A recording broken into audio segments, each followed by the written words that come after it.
Eh bien le bonjour les amis, on se les gèle, et oui c'est l'hiver par chez vous, par chez nous, mais aussi sur le jeu Divide et Imperia, un jeu de Ludus Magnus Studio de Tommaso Battista, et aujourd'hui il est venu l'heure de la critique. Si vous avez suivi les vidéos sur la guerre à jeu, vous savez qu'il y a eu une première vidéo où j'explique les règles du jeu, et on fait une partie complète contre l'automa en solo de l'extension La Mort Blanche, et ensuite je vous ai fait une deuxième vidéo avec le nouvel automa de l'extension Faith and Anarchy, donc une extension qui vient juste d'arriver là ces derniers mois, puisqu'il y a eu une réimpression du jeu. Et aujourd'hui, eh ben, c'est l'heure de la critique, enfin, si j'y arrive, parce que il fait froid. Et oui, il fait froid puisque nous sommes dans la vieille Londres, 49 ans après le déclin des humains, et tout le monde se gèle dans ce côté arctique polaire. On est un peu dans la Mad Max, mais version il fait froid. Et aujourd'hui, je vais surtout vous parler du jeu, vous le présenter et vous parler du jeu en solo. Ne ratez pas cette vidéo parce que jusqu'au bout, vous allez apprendre plein de choses sur le jeu et plus particulièrement sur les modes solo du jeu. Et est-ce qu'il vaut vraiment, est-ce que ce jeu vaut la peine d'être joué en solo? Et ben, je vais y répondre tout au long de cette vidéo.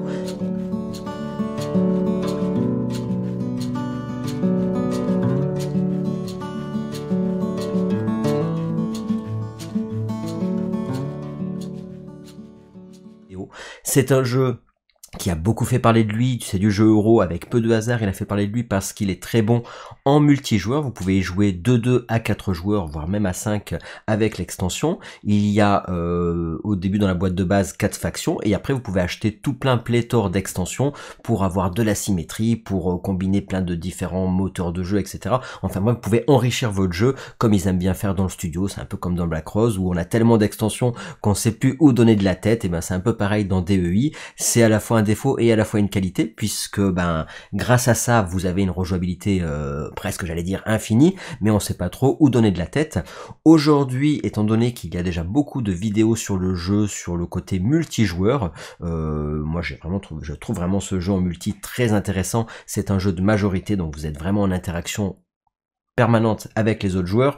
Vous n'êtes pas spécialement sur un jeu axé combat, peut y en avoir un peu du combat, ça dépend les factions, mais on est plus vraiment sur du jeu de contrôle de territoire, de gestion de ressources. Et moi dans ce jeu, ce que j'aime bien, c'est ce genre de jeu où on va gérer au mieux nos cartes. Alors dans la boîte de base, vous avez, tout le monde a les mêmes actions, c'est-à-dire tout le monde a les mêmes cartes, et il va falloir gérer au mieux le moment où vous allez jouer vos cartes. C'est un jeu qui est très dynamique et très fluide et intense. Ce sont des parties qui sont, malgré tout, pour ce genre de jeu qui est un jeu initié, ce sont des parties qui sont assez rapides, et si jamais vous avez un bon joueur autour de la table, enfin en tout cas habitué aux jeux de société, vous pouvez très bien faire jouer pas mal de monde qui ne sont pas spécialement habitués sur ce genre de jeu. C'est une bonne entrée dans ce genre de jeu de commencer par DEI, parce que c'est un jeu qui, vous verrez, en tout cas si vous n'avez pas vu, je vous invite à voir les vidéos précédentes, puisque j'explique toutes les règles et je vous montre un petit peu comment ça fonctionne.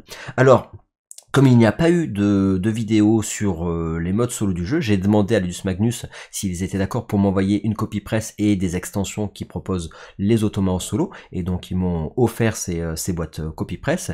Et aujourd'hui, je vais essayer, hein, mon rôle c'est un peu de vous dire, est-ce que ça vaut le coup d'y jouer aussi en solo, puisque en multijoueur, on le sait déjà, ça vaut le coup d'y jouer. Si vous le savez pas, je vous invite à voir ma vidéo où vous voyez les règles et comment fonctionne le jeu, et de voir les différentes vidéos. Yannick qui a tourné une très bonne vidéo sur le jeu d'ailleurs. Donc aujourd'hui on va vraiment s'attarder plutôt sur le solo, puisqu'il n'y a pas de vidéo ou très peu sur les modes solo du jeu, et encore moins sur cette nouvelle extension Faith and Anarchy. Donc tout au long on va vraiment parler de tout ça, savoir qu'est-ce qu'apporte chacun des automas de chacune des extensions, des deux extensions, et est-ce qu'ils valent vraiment le coup, est-ce que ce jeu vaut vraiment le coup si vous y jouez que en solo. Je vais essayer d'y répondre au plus vite en tout cas. Donc, hop, si on change un peu mon côté, le côté il fait froid, est-ce que vous allez pouvoir voir, hop, une petite vue du plateau? Non, ils n'ont pas envie de vous montrer une petite vue du plateau. Hop, parce que, non, il est gelé, l'ordinateur est aussi gelé. Allez, c'est pas grave. On commence donc du coup avec la première extension, parce que oui, si vous voulez jouer à DEI, Divide et Imperia en solo, il va falloir vous procurer au moins une extension, parce qu'on peut pas y jouer en solo dans la boîte de base. Donc il va falloir avoir un automa que vous trouverez au moins ou dans la Mort Blanche, cette extension là, ou dans l'autre extension qui vient juste de sortir, qui est Faith and Anarchy. Voilà, donc ça c'est les deux extensions qui vous permettent de pouvoir avoir deux bots différents. Vous pouvez évidemment acheter d'autres extensions pour changer les factions, pour avoir de la symétrie et avoir beaucoup de rejouabilité, mais par contre ça vous apportera pas plus, en tout cas par rapport à l'adversité. Donc ça c'est important à savoir. Ce qu'il faut aussi savoir, c'est que ces automas, on parle du solo, oui, mais pas que, parce qu'en fait ces automas, vous pouvez tout à fait les jouer aussi quand vous êtes à 2 joueurs. C'est le genre de jeu où on aime bien avoir un peu du people sur les plateaux.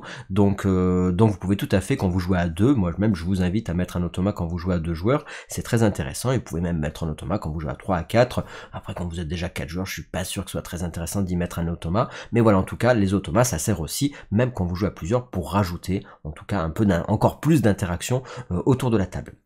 Donc, Divide Imperia, qu'est-ce que c'est? C'est un jeu dynamique, rapide, où vous allez avoir 4 tours de jeu. Sur chaque tour de jeu, vous allez avoir 3 phases d'action, les uns après les autres. Donc là, nous, on va toujours jouer avant notre automa, et on va tout le temps jouer 2 cartes parmi le lot de cartes qu'on a en début de partie. On va jouer une première carte qui va nous faire des actions, une deuxième carte.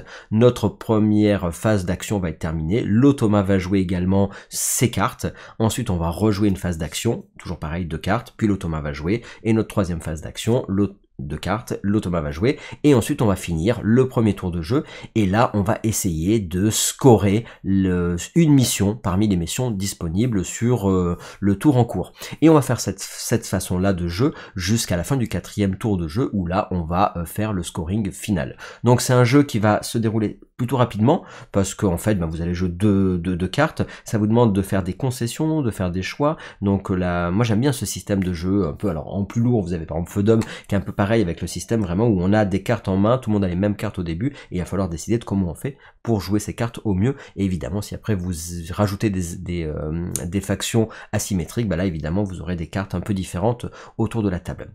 Alors moi, qu'est-ce que j'ai fait? Eh ben j'ai fait une partie, donc je vous invite à aller voir la première vidéo avec le premier automa qui était sorti il y a déjà un peu de temps sur White Death, qui est la mort blanche. Cet automa, l'avantage qu'il a, c'est qu'en fait il rajoute peu de règles par rapport aux règles de base. Donc si jamais vous êtes habitué à jouer en multi, ça vous changera pas grand chose. Et si vous allez jouer en multi, mais que vous voulez vous préparer à votre session multi, vous pouvez jouer contre cet automa qui vous permettra de roder le jeu et de comprendre vraiment comment ça fonctionne. Et l'avantage, c'est que l'automa ne rajoute pas trop de règles, donc il est assez facile à prendre en main.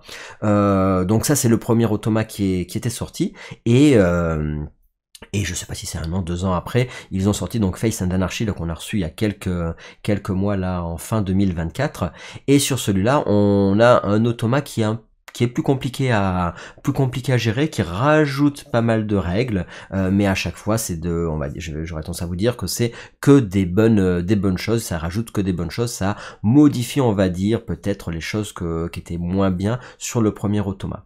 Alors du coup, quelle est l'extension intéressante à avoir si jamais vous voulez jouer en solo? Dans tous les cas il faut déjà en avoir une, sinon vous pourrez pas jouer juste avec votre boîte de base. D'ailleurs je vous invite évidemment à vous abonner à la Guerre à Jeux, à mettre un petit commentaire, un petit j'aime si jamais cette vidéo vous intéresse.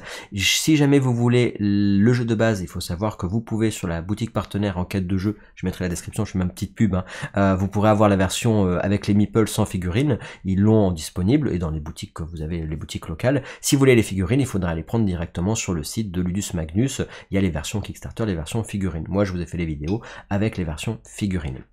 La boîte de base, dans la réimpression que j'ai, a réglé le problème on va dire des ressources, où des fois les ressources étaient aussi grosses que les figurines, ou en tout cas on pouvait mélanger les héros et nos ferrailleurs et les ressources, c'est plus le cas, donc il n'y a pas de problème. Dans ce jeu donc on va essayer d'avoir le plus de ressources possible, on se les gèle, et puis il va falloir faire en sorte dans nos missions de scorer avec le plus de ressources possible. Quand on va jouer donc contre les automas, le premier que je vous disais, l'avantage c'est qu'il est très accessible, il va jouer des cartes. En fait, comme vous avez vu sur la première vidéo, il va faire un scoring, il va jouer une carte, et on va essayer de faire la première action de la carte. Si on peut pas, on fait la deuxième. Si on peut pas, on fait la troisième. Si on peut pas, on fait la quatrième. Et si on peut pas, on défausse la carte et on prend une nouvelle carte. C'est assez simple à prendre en main, c'est plutôt même simple à prendre en main. Donc moi j'ai trouvé ça intéressant sur cette première version de l'automa, mais j'étais resté un peu mitigé sur plusieurs choses. Il y avait un peu des fois sur ma partie, si vous la regardez, il y a plusieurs choses, donc je vais vous dire maintenant quels étaient un peu les défauts que je trouve selon moi. Premier défaut, c'était quoi? C'est que des fois les déplacements, mais il en fait pas parce que c'est pas toujours très cohérent. Donc le bot, on parle de l'automa de White Death, la première extension, bah des fois les déplacements étaient pas toujours cohérents, et des fois c'est la façon dont il jouait n'était pas toujours très proche de ce qu'aurait pu faire un humain, et des fois ça m'est arrivé de jouer à sa place presque pour faire quelque chose de plus optimal. Donc ça c'est un peu gênant quand tu dis bah non en fait je ferais mieux qu'il fasse ça plutôt que ça. Donc il y a des fois un peu où on contourne un peu la carte pour essayer de le rendre plus efficace, on va dire, ce bot là. Donc ça m'avait un peu gêné, et surtout le fait que vous pouvez pas, des fois vous pouvez pas utiliser la carte que vous allez piocher malgré les différentes possibilités d'action. Donc ça fait deux choses qui étaient pas ouf. Et la dernière chose sur cet automa de la mort blanche qui était moyen, je trouve, c'est la façon dont il scorait. Il score en fait en fin de partie en fonction des avant-postes qu'il va réussir à détruire. Alors déjà, détruire un avant-poste, ça change complètement le système du jeu, quand on joue en multi par exemple, où les avant-postes c'est un peu le nerf de la guerre, il va falloir avoir la majorité sur ces avant-postes pour gagner des points de victoire, et là le fait que le bot il explose les avant-postes, et ça fait que c'est irréversible. Donc en fonction, parce qu'il faut savoir que les plateaux ils peuvent être modulables, et en fonction de vos parties vous allez pouvoir réorienter différemment vos plateaux.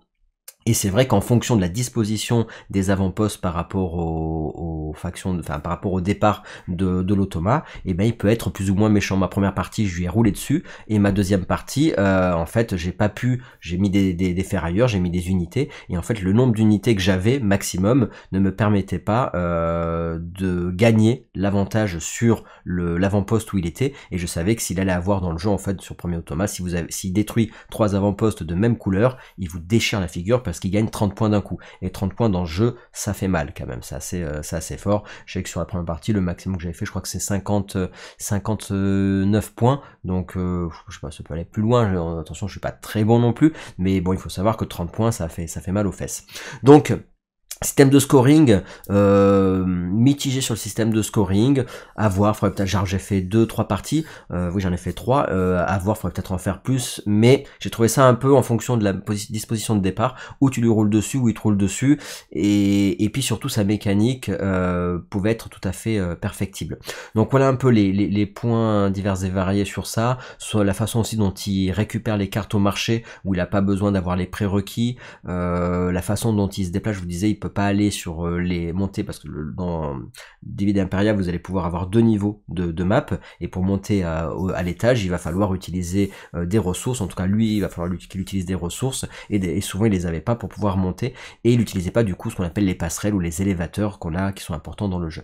Donc ça aussi font que encore des petits points négatifs. Et dernier point négatif, c'est on va appeler Lilith et Gaïa, qui sont en fait des idoles, et un peu il y a l'idole et leur héros, on va dire, de la faction de l'automa.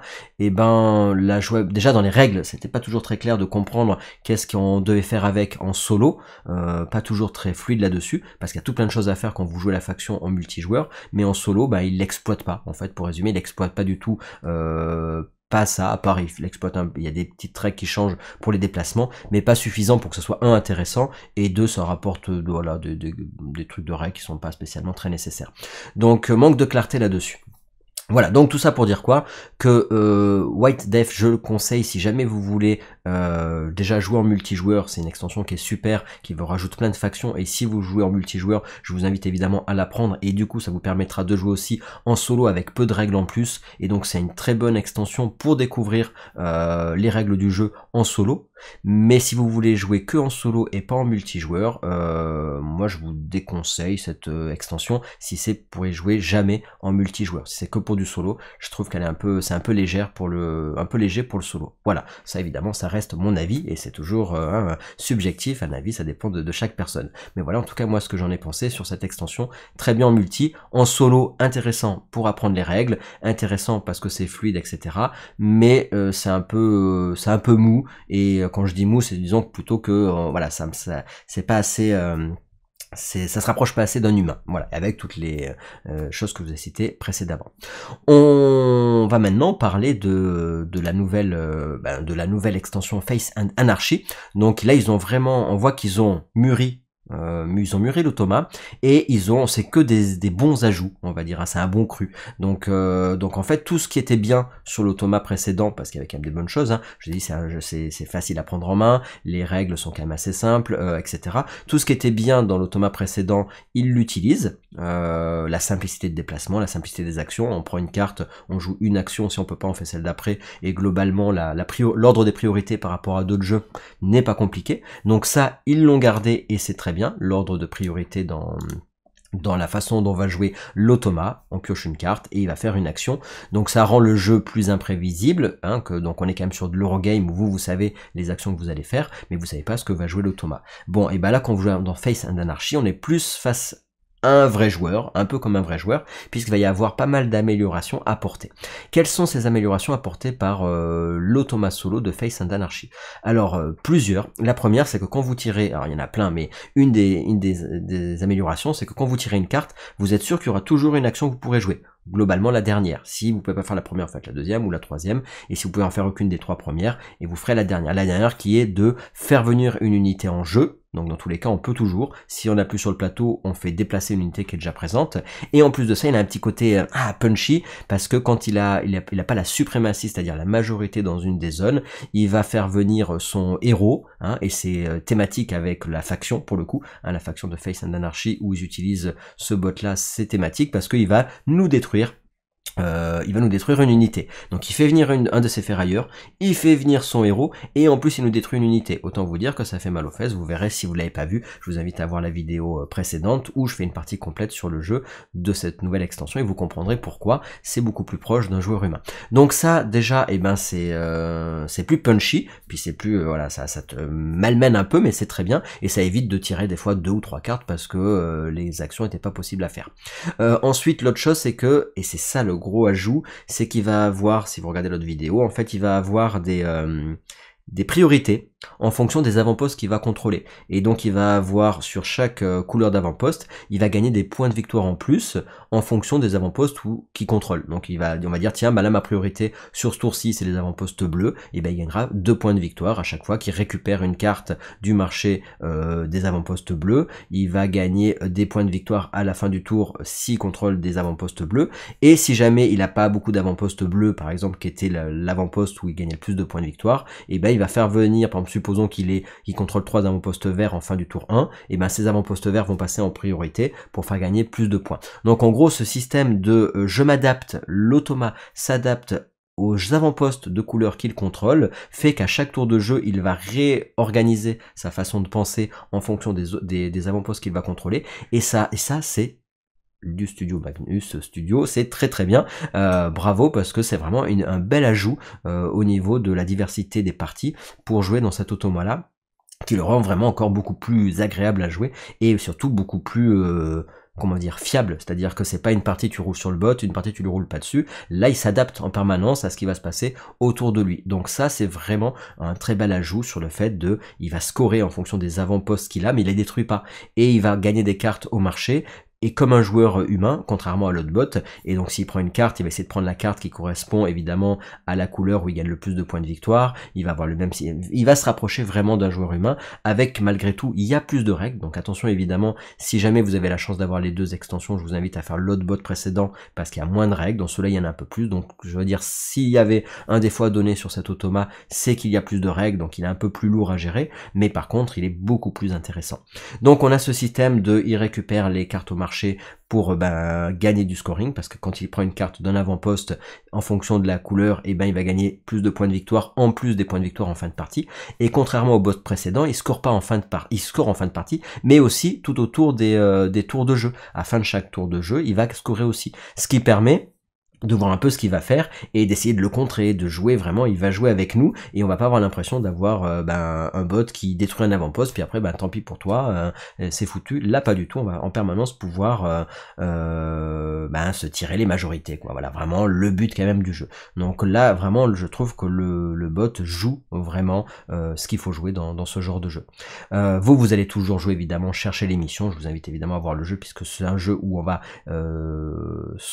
essayer comment dire de s'axer sur un tour en cours, on va viser une mission, un objectif en particulier pour essayer d'avoir le plus de points de victoire et autour de la table si vous jouez en multi ou en solo, enfin en solo l'automa lui va jouer pareil mais vous allez essayer de réussir la mission du tour 1 parce que c'est celle qui va faire le plus de points de victoire. Donc en permanence il va y avoir de la rejouabilité comme en multijoueur, parce qu'en fonction des cartes missions que vous allez piocher, vous allez jamais avoir une partie qui va se ressembler, puisque vous allez jamais viser les mêmes objectifs de tour en tour, même si vous avez les mêmes cartes. Et après, encore une fois, si vous voulez de la rejouabilité, il faudra évidemment changer de faction, parce que vous pouvez très bien garder le même automa en face, mais vous changez de faction, ce qui vous permettra d'avoir de nouvelles mécaniques de jeu asymétriques, de diversifier vos parties, malgré que l'automa, lui, soit toujours évidemment le même, mais il va s'adapter évidemment à votre façon de jeu.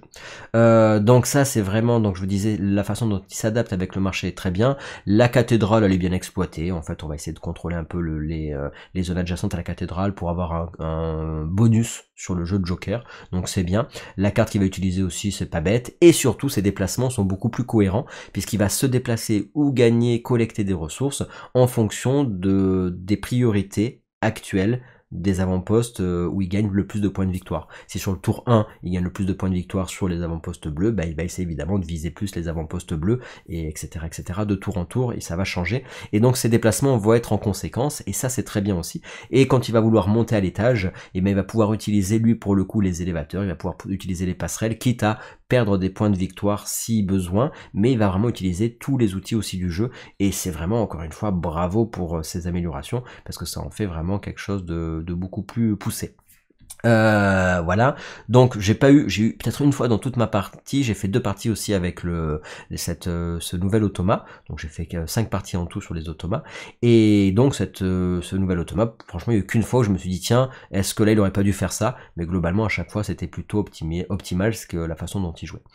On peut évidemment, si on a envie, même si c'est pas marqué dans les règles, cumuler les 2 bots. J'ai pas essayé parce que là, je pense quand même que ça serait un peu lourdingue.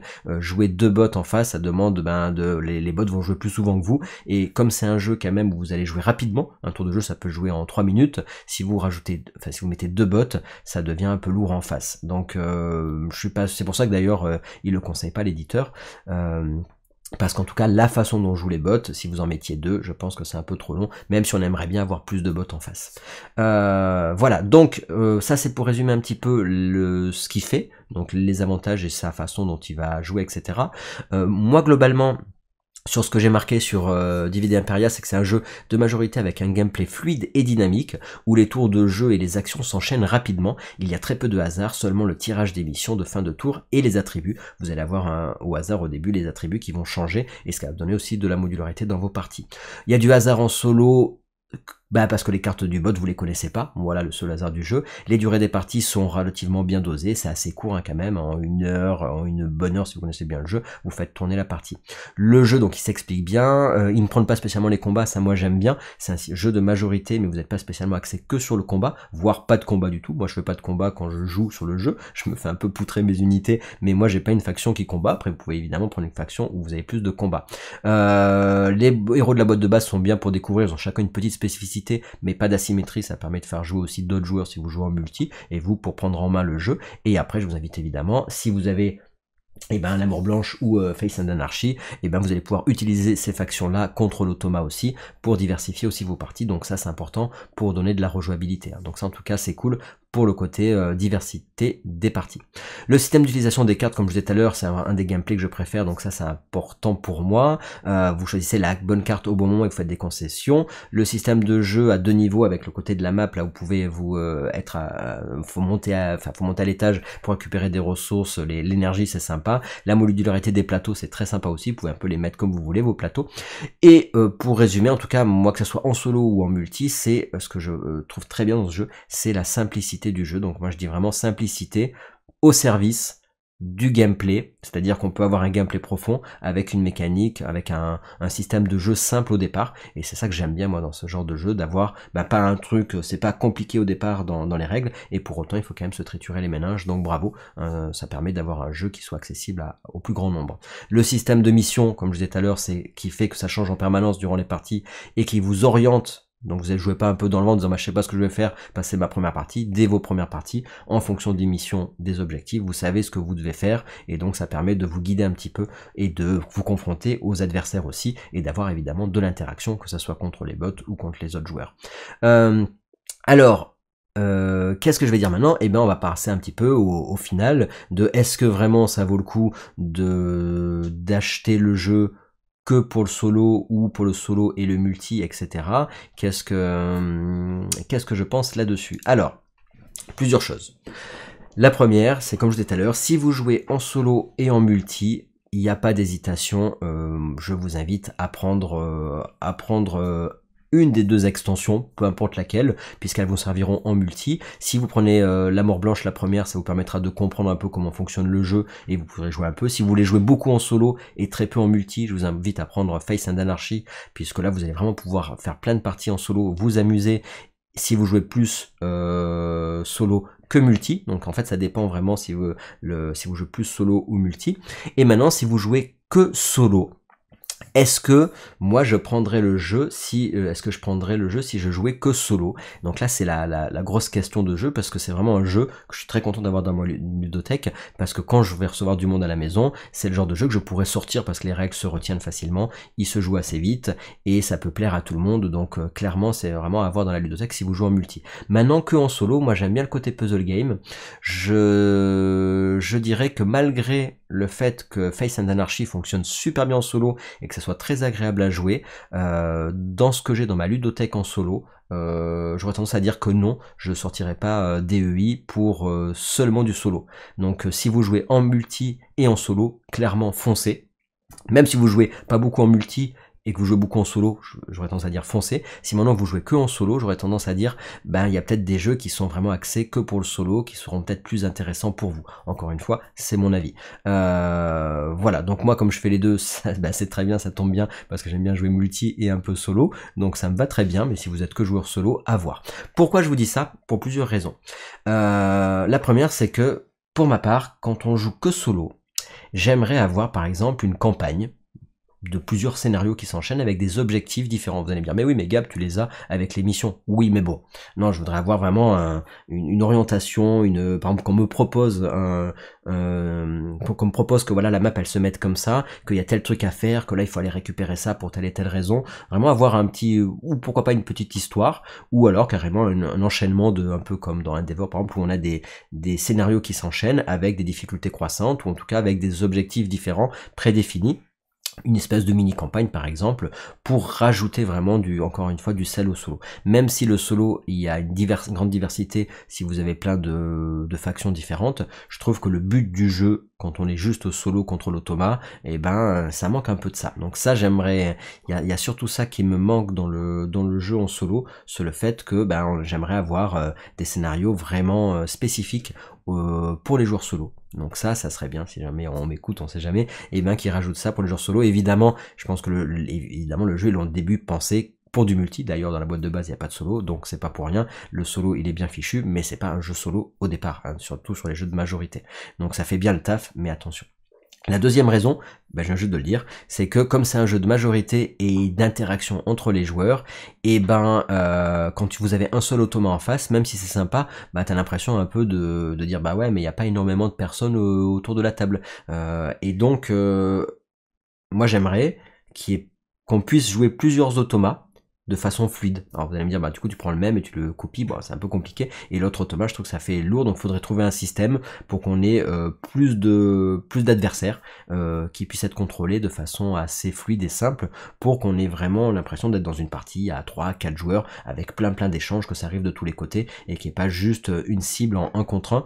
Ça aussi, dans ce genre de jeu, ça fait que dans le solo, je dis ouais, ça manque un petit truc. C'est un peu comme dans Black Rose, où Dans Black Rose War, il y a une IA, vous pouvez jouer contre l'IA, c'est très bien, contre l'avatar, mais ben si vous en mettez qu'un, les gens disent bah, souvent c'est plus sympa quand vous mettez 2 ou 3 avatars, même si c'est pas expliqué dans les règles. Ben dans ça, dans DEI, ça serait intéressant. Deux choses, deux suggestions pour qu'il soit vraiment dans mon top solo et qu'il puisse vraiment être joué que en solo pour moi. Ça serait des scénarios ou une campagne ou des missions adaptées pour le solo, prévues vraiment pour le solo, et d'avoir possibilité d'affronter plusieurs adversaires, donc plusieurs IA, sans que ça soit compliqué à gérer, en tout cas que ça existe tout simplement dans les règles, parce que là ça n'existe pas d'affronter plus d'une seule IA. Voilà, voilà un peu mon avis sur le jeu. Il existe une campagne quand vous jouez en multijoueur, ça s'appelle Old London, qui vous permet de jouer 7 scénarios quand vous jouez en multijoueur. Donc vraiment pour du multi, si vous avez les extensions ou si vous achetez petit à petit, c'est vraiment une petite perle ludique ce jeu. Vous avez vraiment, il y en a pour tous les goûts, pas d'asymétrie, asymétrie, et après vous changez vraiment le fond du jeu en fonction des extensions que vous allez rajouter. Donc c'est super, les marchés, etc. Enfin vraiment, il y en a à foison. C'est un peu même esprit que Black Rose Wars où vous avez des extensions et vous pouvez décider ce que vous rajoutez, ce que vous rajoutez pas. Mais c'est plus accessible, je trouve, que Black Rose Wars. C'est plus simple dans le déroulé de la partie. C'est beaucoup plus, c'est moins, il y a moins scripté, il y a moins de problématiques à suivre tout de A à Z. Black Rose Wars, je dis pas que c'est super compliqué non plus, mais en tout cas lui est encore plus accessible. Voilà. Donc, pour résumer tout ça, hop, si on regarde ici, boum, voilà, pour finir, et ben, donc, on a DEI, les points forts en solo. Quels sont-ils? C'est en multi aussi, mais profondeur et simplicité du gameplay en numéro 1, clairement, là-dessus j'en ai parlé tout à l'heure. En numéro 2, système de majorité non axé sur le combat. Alors ça, vous allez me dire, voilà, c'est des points qui sont des points forts en multi et en solo, mais dans les deux cas, je trouve ça intéressant, même pour le solo et tout, moi j'aime beaucoup ces deux points-là. En 3, ben, un automat simple à prendre en main et malin. Clairement, c'est simple à prendre en main sur WideDef et c'est très malin sur Face and Anarchy parce que ça simule vraiment bien un autre joueur et donc ça pour le coup c'est chapeau. Quatrième, c'est diversité des parties. J'ai attention entre diversité et rejouabilité. Diversité parce que si vous modulez différemment le plateau, si les attributs sont pas les mêmes, si vos cartes objectifs sont pas les mêmes, si vous prenez pas la même faction, vous avez une grande diversité dans vos parties. Qui dit beaucoup de diversité veut pas spécialement dire une grande rejouabilité. Comme je vous disais tout à l'heure, je pense qu'on va pouvoir, on peut faire aller une dizaine, une quinzaine de parties et se faire plaisir sur le jeu en solo, mais à un moment donné, pour la rejouabilité, je trouve que ça va manquer un moment d'objectifs, enfin de scénario ou de petite campagne ou des choses. On va dire oui, mais une campagne, une fois qu'elle est finie, mais ça rajouterait en plus, ça serait un plus non négligeable. Et puis d'avoir des bots différents que vous allez affronter aussi, en même temps, simultanément, ça serait cool aussi. Donc voilà, donc j'ai marqué diversité des parties, rejouabilité, ben à voir sur la longueur. Moi j'ai fait 4 parties, je me suis pas du tout ennuyé, mais je me dis voilà, ça manque ces points là. Et ensuite en 5 parties courtes et intenses, c'est quand même pour ce genre de jeu c'est super. Il n'y en a pas tant que ça qui apporte des parties qui sont assez nerveuses, comme j'aurais tendance à dire, donc c'est un gros point fort aussi. Et en solo, hein, donc attention encore une fois en solo. On n'a pas parlé de l'installation en solo. Est-ce que l'installation en solo est longue? Je dirais ni courte ni longue. On va dire que le temps de tout installer, le plateau et tout ça, on va compter à 10 minutes. Faut compter une dizaine de minutes. Sur ce genre de jeu, c'est tout à fait raisonnable. Mais le temps de mettre vos plateaux, ce qui est long, c'est plutôt le temps de construire vos plateaux quand vous avez le jeu pour la première fois. Mais parce que comme c'est de la 3D, il faut les coller, etc. Et ça, c'est pas spécialement une mince affaire. Mais sinon, l'installation, on va dire qu'une dizaine de minutes, c'est parti. Et vous êtes parti pour 1 heure, 1 heure et demie, 1 heure la partie si vous jouez vite. Donc, DEI en solo, et ben qu'est-ce que ça donne? Et ben ça donne mon garageux de bronze, c'est-à-dire que il fait partie des jeux que j'ai bien appréciés, que j'ai bien aimé, et qui a en plus la possibilité surtout de pouvoir être joué en multijoueur. Et par contre, il prendra pas l'argent ou l'or, en tout cas pas du tout en solo, pour les différentes raisons que je vous ai données tout à l'heure. Mais un bronze, c'est pas mal, catégorie de bronze pour les garageux, parce que je pourrais très bien avoir l'autre, la catégorie de chouchou, qui est moins bien, qu'un jeu que j'aurais pas dans ma ludothèque, et l'autre les garageux où je suis pas content du tout. Donc là il fait quand même partie de la catégorie des jeux que je suis content d'avoir dans ma ludothèque, mais attention pour le solo, au départ c'est pas typé solo, donc à prendre avec tout ce que je vous ai cité précédemment. J'espère que cette vidéo vous a plu. Évidemment, si vous n'avez pas vu les parties, ben, je vous invite à voir les 2 parties précédentes, comme ça sera la meilleure façon de se faire un avis, c'est de regarder les parties, voire même d'y jouer tout simplement. Et encore une fois, si vous êtes intéressé par le jeu, je vous invite à aller acheter sur la boutique partenaire en quête de jeu sur leur site, il y aura le lien en description, ce qui permet moi d'avoir aussi un partenariat, une rémunération aussi derrière, si vous voulez soutenir la chaîne. Et puis sinon, dans tous les cas, vous pouvez mettre un j'aime, un petit commentaire, me dire si vous connaissiez le jeu ou non, ça fait toujours plaisir de me le dire en commentaire, et si vous l'avez pas testé, qu'est-ce que vous avez pensé de tout ça. Voilà, encore une fois, je remercie évidemment aussi le studio Ludus Magnus de m'avoir envoyé le jeu de base et les extensions pour pouvoir vous faire une review complète et un peu, comment on va dire, c'est une des premières, parce qu'il n'y a pas eu beaucoup d'infos là-dessus sur le solo du jeu, donc j'espère en tout cas que ça vous a plu, puis on en fera d'autres si ça vous plaît, il faut vraiment le dire, parce que ça me permet moi après de demander aux éditeurs du matos pour pouvoir vous proposer du contenu du genre. Voilà, allez écoutez, je vous dis à tout bientôt, profitez bien de vos jeux, amusez-vous bien, et puis on se retrouve pour de nouvelles aventures. Au revoir.